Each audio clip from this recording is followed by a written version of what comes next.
ફિકર આપનીમાં આગળ વાત કરીએ. માનો કે તમે મહેમાનો માટે જમવાનું બનાવો અને એ બરાબર ના બને અને ફેંકી દેવું પડે તો તમને કેવું દુઃખ થાય. તો વિચાર કરો કે એ ખેડૂતોની હાલત કેવી થશે જેમણે ડુંગળીનું વાવેતર કર્યું હોય, બિયારણ જ નકલી કે નબળી ગુણવત્તાના નીકળે અને આખો એ પાક ફેલ થઈ જાય.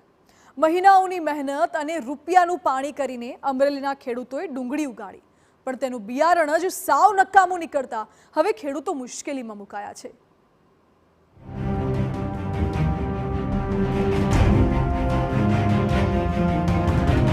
આ ડુંગળીનો પાક જુઓ છો ને, તમે ખેડૂત હશો તો ખબર પડી જ જશે કે આ પાક સાવ નકામો છે. અને જો ખેડૂત નહીં હો તો પણ તમને એટલો તો અંદાજ આવી જ શકે એમ છે કે તૈયાર થયેલી ડુંગળીનો પાક આવો તો ન જ હોય. વાત અમરેલીના વડિયા પંથકની છે, જ્યાં ખેડૂતોને નબળી ગુણવત્તાના ડુંગળીના બીજ મળ્યા.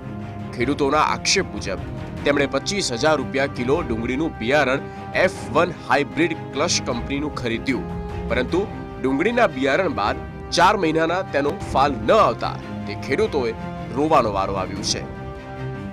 મેં ડુંગળી ઋષિફળ કલશ વાળાનું વાવેતર કરેલ છે. 5 વીઘામાં તદ્દન ફેલ થયેલ છે. દિન રાત પાણી વારી મહેનત કરી, ખડ ખાતર દવા કરી 4 મહિનાથી આ વાવેતર કરેલ છે. 4.5 મહિનાથી આ તોય ફેલ છે. એમાં કોઈ જાતનું બંધારણ થયેલ નથી. એમ છતાં આ પાક ફેલ થયેલ છે. એનો પણ ખર્ચો કાઢવાનો ઉપરથી માર છે. અને સરકારશ્રીને વિનંતી છે કે આવા ડુપ્લિકેટ બિયારણમાં તાત્કાલિક કોઈને કોઈ પગલાં લે.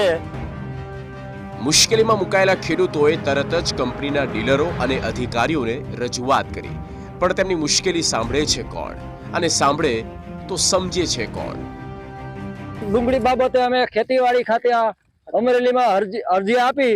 એ લોકો પણ સાહેબો આવીને ચેક કરી ગયા છે અને એવું કીધું છે કે આ તમારું બિયારણ ખરાબ છે. અમને રિપોર્ટ પણ આપી દીધો છે.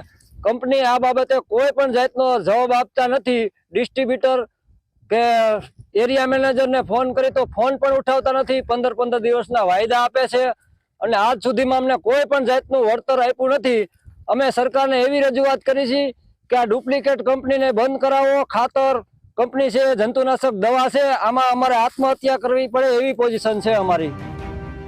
અધિકારીઓ તપાસમાં તો આવ્યા અને રિપોર્ટ તૈયાર કરીને મોકલશે પણ ખરા, પણ આ બધું જ ઉકેલ તરફ જતું હોય એમ લાગવાને બદલે સરકારી જવાબ હોય એવું વધુ લાગે છે.